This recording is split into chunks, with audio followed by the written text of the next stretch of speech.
थोड़ा सा बचपन में चले जाते हैं बाबर, इसलिए कि जो आपकी ग्रोथ है ना ये प्रोसेस के थ्रू ही है। सो ये अंडर 17 आप खेले, फिर अंडर 19 खेले।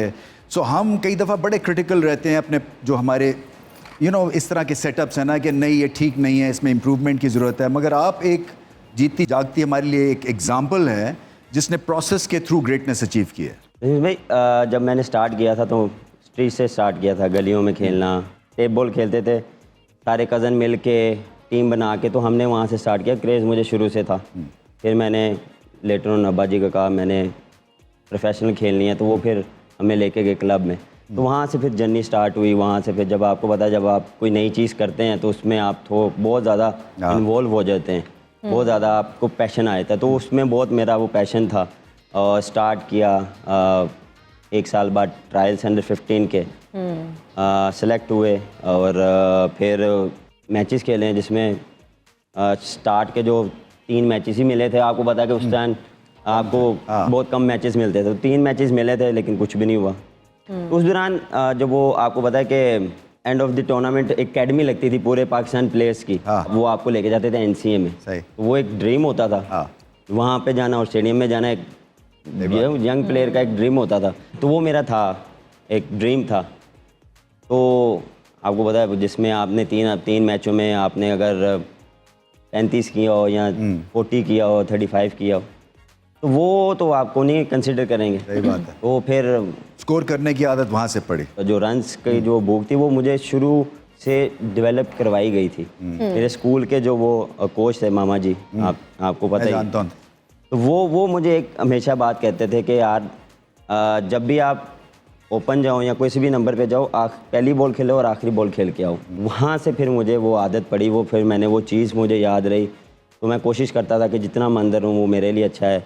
फिर उसी हिसाब से प्रैक्टिस करनी, नए बॉल के साथ, पुराने बॉल के साथ। फिर डेथ का तो उतना पता नहीं होता, लेकिन उस दौरान सिर्फ ये था कि बस 50 ओवर खेलने हैं, 35 या 40 ओवरों का गेम होता था। तो ये वो करना है। जो सबसे अमेजिंग चीज़ है ना बाबर आजम की, क्योंकि मैंने तो इनसे बहुत ज़्यादा मीटिंग्स की हुई हैं, हम कप्तान थे जब, तो ये एक मैच्योरिटी लेवल और है फॉर अ यंग किड। 28-29 साल की उम्र है, ये बहुत मैच्योर्ड है और डिसिप्लिन्ड है। तो ये 2 चीज़ें जो है ना इनसे सीखने वाली हैं कि ब्लिंकर्स ऑन करके मेहनत से आप फिर ऊपर जाते हैं। exactly. और फिर ये कि नीयतें साफ़ होनी चाहिए, ये भी बड़ा इंपॉर्टेंट है कि आप अच्छे इंसान हो अंदर से। ये सारी चीज़ें जो है ना फिर आपको चैंपियन बनाती हैं। बिल्कुल।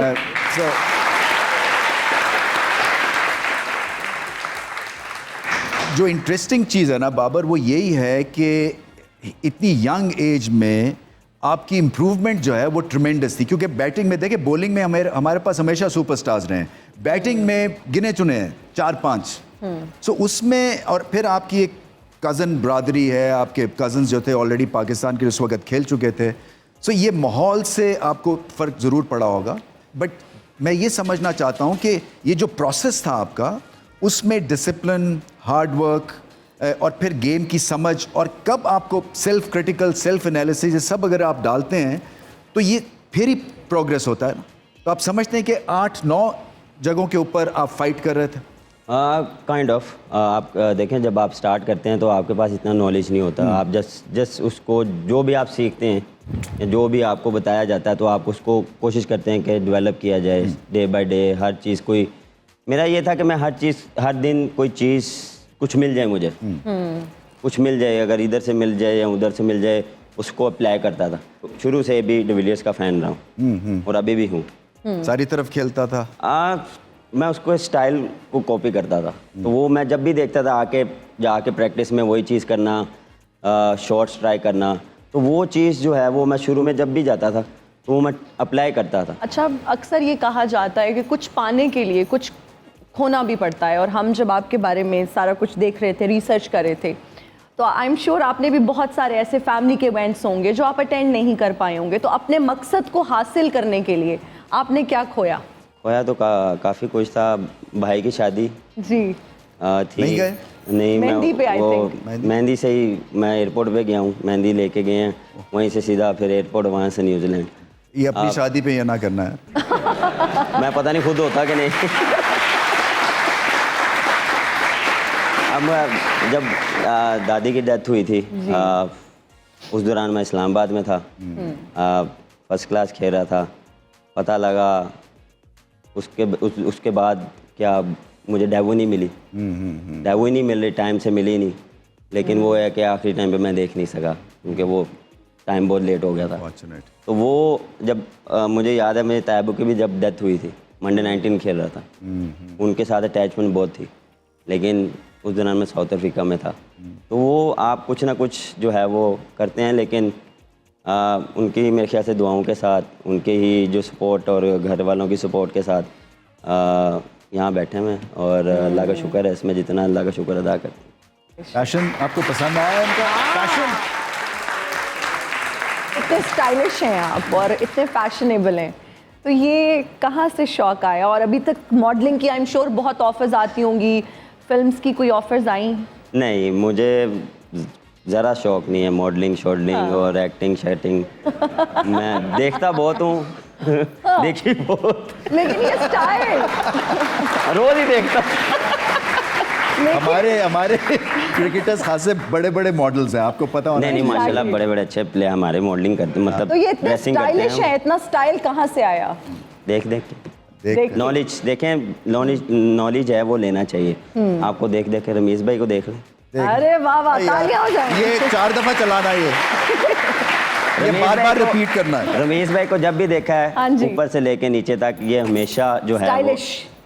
अच्छा, बाबर का हमने देखा है कि इनकी वालदा के साथ बहुत अच्छा बॉन्ड है और हम अक्सर देखते भी हैं आपकी पिक्चर्स उनके साथ। तो जब आप ट्रैवल करते हैं तो अम्मी को कितना ज़्यादा आप मिस करते हैं? बहुत ज़्यादा मिस करता हूँ। हाँ, मेरी अटैचमेंट उनके साथ बहुत ज़्यादा है। वाले साहब के साथ तो है ही है, उनके साथ एक डिफरेंट मेरा कनेक्शन है। लेकिन वालदा के साथ उन्होंने सेक्रीफाइस बहुत किए हैं उन्होंने मेरे लिए, बहुत उन्होंने मुझे संभाला है, सपोर्ट की है, क्योंकि उनके सपोर्ट के बगैर मैं नहीं चल सकता था। और हमेशा ही वो दुआओं में याद रखती हैं और मैं कोशिश करता हूँ कि जब भी टाइम मिले मैं उनके साथ टाइम स्पेंड करता हूँ, पास रहता हूँ। अब्बा जी की जैसा मैंने अभी बात की, उनकी बहुत सेक्रीफाइसेस हैं। वो लेके जाना ग्राउंड्स तक, लेके जाना, ग्राउंड्स में जाना और देखना उनको। मुझे बॉडी लैंग्वेज से अभी भी उनको पता लग जाता है और मेरी बैटिंग को देख के उनको पता लग जाता है कि ये किस फ्रेम ऑफ माइंड में है। क्योंकि जब आपने उसको एक अरसे से देखा हो, यहाँ से यहाँ, तो आप उनको नहीं आप बता सकते। कभी कभार आपको पता बहस हो जाती है तो वो फिर आप उनको नहीं कह सकते कि यार आपको हारनी पड़ती है वो बहस। वो फिर देखें तो कुछ जीत नहीं वो सकते। हरा देते हैं फिर। जैसे कि आपकी अपनी कहानी है, मतलब है एक तरह से नोबल बिगिनिंग थी, उसके बाद यहाँ तक पहुँचे। तो अब आप गद्दाफी स्टेडियम के सामने से मोटरसाइकिल पे वालिद अपने बच्चे को एकेडमी में ड्रॉप करने जाता है, आपको याद आता है ज़माना वो? बिल्कुल। कि आपने भी देखा हुआ है और फिर उस बच्चे के लिए आई एम श्योर दुआएं निकलती होंगी। मैं हर दूसरे दिन देखता हूँ। हाँ देखनी चाहिए। हाँ बिल्कुल। आप उस चीज़ को कभी भी आप पीछे नहीं फेंक सकते, या कभी भी आप उस चीज़ को भूल नहीं सकते। जो चीज़ आपने शुरू में एक ड्रीम था आपका, और जब आप वो अचीव करते हैं तो एक सेटिस्फाई मिलता है आपको, सेटिस्फाई चीज़ें मिलती हैं आपको, एक अंदर से खुशी मिलती है। तो मेरा जब वो था ना कि स्टेडियम में जाना, पहली बार जाना, वो आपको पता, मैं पहली बार जब गया था मैं बॉलिंग कराने गया था, प्लेयर्स को बॉलिंग कराने। उसी वक्त तुम्हें मिला नहीं इशारा कि ऑलराउंड एबिलिटी है? अभी भी है। हाँ वही तो कह रहा हूँ। लेकिन देखते नहीं है ये, मानते कप्तान नहीं। है यार, खुद लगाया करो 8-10 नहीं। ओवर। मैंने किस लिए ली मैं इतने बोल रहा